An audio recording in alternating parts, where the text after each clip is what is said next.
வணக்கம்ங்க. போன வீடியோவில் 70 ரோஸு, காஷ்மீர் ரோஸு, இந்த மூக்குத்தி பட்டன், இந்த மாதிரி ரோஸு கொஞ்சம் குரோட்டன்ஸ்க்கெல்லாம் பார்த்தேங்க. இப்போ இந்த வீடியோவில் என்ன பார்க்குறோம்னா நாட்டு ரோஸில் வந்து பார்ப்போம்ங்க. இது வந்து நம்ம பழைய காலத்து நாட்டு ரோஸுங்க. இதுதாங்க பழைய காலத்தில் ஆரம்ப காலத்தில் ரோஜாண்டு உருவானதே இதில் தாங்க. இதுக்கு அடுத்து தாங்க ஒவ்வொரு ரோஜாவும் பன்னீர் ரோஜா இப்படி மாறி மாறி மாறி வந்தது. இது தாங்க மாலை கட்டுற ரோஜாண்டு. இதுக்கு அடுத்து பாருங்கள், இது மாங்கண்டுங்க. இது ஒரு ரகமுங்க. இது குட்டை ரகம்ங்கிறது ஒரு 10 அடியிலேயே உயரத்துலேயே காய் காய்ச்சிருங்க.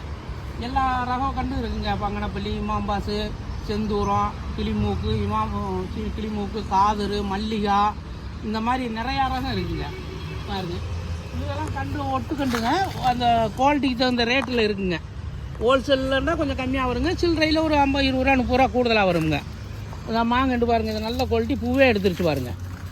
கண்டு உயரத்தை நான் எடுத்து காட்ட முடியலைங்க ஒன்றா இருக்கிறதுனால. பாருங்கள், இது மாங்கண்டு எதனால ரேட்டு கொஞ்சம் அதிகம் வரும்னு கேட்டிங்கன்னா, சின்ன நாற்றுலேயே பாருங்கள். கண்டோட உயரத்தை பாருங்கள். சின்ன நாற்று தான். ஒரு அதிகபட்சம் ஒரு 4 அடி உயரம் தாங்க. 4 அடி உயரத்துலேயே பூ எடுத்துகிட்டு வாருங்க. இது இந்த வருஷம் காய்ச்சிருங்க. இதனால கொஞ்சம் ப்ரைஸ் அதிகம். இன்னும் கண்டு இருக்குது, காட்டுறோம் பாருங்கள். மாங்கண்டு 7 அடி 8 அடியிலாம் இருக்குது. 10 அடி கண்டு கூட இருக்குங்க. நம்மகிட்ட நான் சொல்கிறேங்க. பாருங்கள், இது நல்ல குவாலிட்டிங்க. நார்மலாக ஒரு 500 ரூபாய்க்கு மேலே வருங்க. ஆனால் நல்லா காய்க்குங்க. 10 அடி உயரத்துக்குள்ளே காய் வச்சுருங்க. விலை கம்மியும் இருக்குங்க காற்று. அதுக்கடுத்து இது வந்து என்னென்னு பார்த்தீங்கன்னா பீட்ரூட் கொய்யாங்க. பீட்ரூட் கொய்யாங்கிறது எப்படின்னு கேட்டிங்கன்னா, கொஞ்சம் நல்ல கிளைமேட்டில் காய்க்குதுங்க. கொஞ்சம் சரியில்லாத கிளைமேட்டுக்கு இது காய் வாரதில்லைங்க. நம்மகிட்டே இருந்தால் கூட நம்ம காய்க்குதுன்னு அந்த மாதிரி சொல்ல மாட்டேங்க. ஒரு சில இடத்துக்கு நல்லா காய்க்குதுங்க, ஒரு சில இடத்துல காய்க்கிறது இல்லைங்க. அதையும் இந்த அசூனி பூச்சி பிடிச்சிக்கிறதுங்க. இதுக்கு விருப்பப்பட்டவங்க வாங்கி வைக்கலாங்க. ஆனால் இதை ஒரு நம்பிக்கையாக உறுதியாகலாம் சொல்ல முடியாதுங்க. இந்த இதுக்கு பாருங்கள். அதுக்கடுத்து என்ன பார்க்குறாங்கன்னா மாதுளைங்க. நம்ம நாட்டு மாதுளையே பதியம் போட்டு வாரதுங்க. விதை போட்டு வாரது ஒன்று இருக்குங்க. இது பதியம் போட்டு வாரதுங்க. இது வந்து ஒரு வருஷத்துலேயே காய்ச்சிருமுங்க. ரொம்ப பெரிய காயும் இல்லைங்க, ரொம்ப சின்ன காயும் இல்லை, ஒரு மீடியம் சைஸுங்க. ஒரு வருஷத்துலேயே காய்ச்சிருதுங்க. இது நாற்று சைஸுக்கு தகுந்த ப்ரைஸ் தாங்க. இந்த மாதிரி பெரிய பேக்கில் எடுத்தால் ஒரு ரேட்டு வருங்க. பெரிய பேக்கில் எடுத்தால் ஒரு ரேட்டு வரும். அதுக்கடுத்து சின்ன பேக்கு ஒரு ரேட்டு, இந்த மாதிரி இருக்குங்க. இதில் ஹைப்ரேட்டு மேலே இருக்குது காய்ச்சி பாருங்க. அப்புறம் என்ன பார்க்குறேன்னு கேட்டிங்கன்னா சீத்தாப்பழங்க. இது வந்து முள் சீத்தாங்கிறதுங்க. மண்ணு கண்டு தாங்க. இல்லை 2வது வருஷம் நல்லா காய்ச்சிருங்க. முள் சீத்தா காய் பெருசு பெருசாக வருங்க. முள் சீத்தா. அடுத்து பார்க்குறதுங்க பன்ரொட்டி பலாங்கிறதுங்க. பன்ரொட்டி பலா. இது இந்த சைஸ் கண்டு வந்து 2 வருஷத்தில் காய்க்குமுங்க. பன்ரொட்டி பலா பாருங்க. நல்லா ஒரு நார்மலான சைஸுங்க.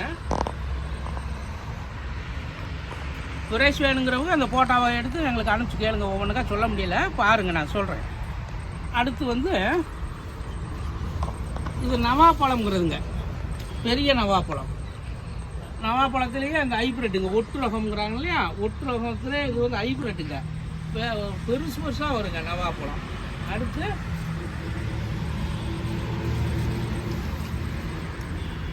இது தாய்வான் ரெட்டுங்கிறதுங்க. ஒரு பலாமரம் 3 வருஷத்துலேருந்து 4 வருஷம் ஆகுங்க காய்க்கிறதுக்கு. தாய்வான் ரெட்டு அப்படின்னா இது மேலே சிவப்பாக வராதுங்க. உள்ள அந்த சொலை வந்து கொஞ்சம் சிவப்பு கலரில் வருதுங்க. மஞ்சள் கலர்லேருந்து அடுத்து சிவப்பு கலர் இருக்குதுங்க. இது தாய்வான் ரெட்டு. ஹோல்சேலுக்கு ஒரு ரேட்டு, சில்லறைக்கு ஒரு ரேட்டுங்க. எப்படி எடுத்தீங்கன்னாலும் ஒரு 250 ரூபா ரேஞ்ச் வருங்க. இது கண்டு அதிக ரேட்டில் ஹோல்சேல்னா கொஞ்சம் கம்மியாக கிடைக்குங்க. அடுத்து இது வந்து செம்பருத்திங்க. நாட்டு செம்பருத்தி. இதில் வந்து அடுக்கு வராதுங்க. இது வந்து ஒத்த. இதில் எல்லோ, ஆரஞ்சு, ஒயிட்டு, பிங்கு எல்லாம் இருக்குங்க. நாட்டு செம்பருத்தி. இதுக்கு அடுத்து பார்த்தீங்கன்னா முல்லைப்பூங்க. ஊசி மல்லின்னு சொல்லுவாங்க, முல்லைப்பூன்னு சொல்லுவாங்க. பச்சைக்காம்பு முல்லை, பச்சைக்காம்பு ஊசி மல்லி, இப்படி ஒவ்வொரு ஊருக்கு ஒரு பேருங்க. இது நல்லா மனம் இருக்குங்க. இதுலேயே இன்னொன்று சந்தன முல்லை இருக்குங்க. அது வேறு. இது இன்னும் பூக்கலைங்க. இந்த பூ இருக்குங்க. பூ இருக்குது. இது பச்சைக்காம்பு முல்லைங்கிறதுங்க.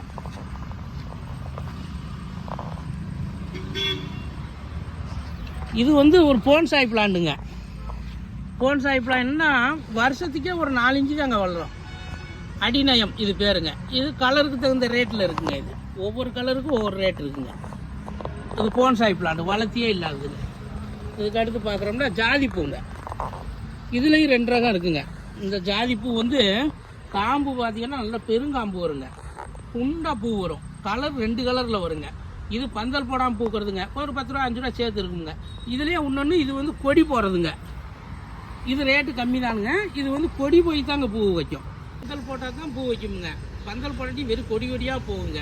இது ரேட்டு கம்மி தானுங்க. பூ கம்மியாக தானுங்க வைக்கும். கம்மியாக பூ அதிகம் பூக்காதுங்க. நன்றி வணக்கம்ங்க. அடுத்த வீடியோவில் இன்னும் மற்ற செடிகள்லாம் பார்க்கலாம்.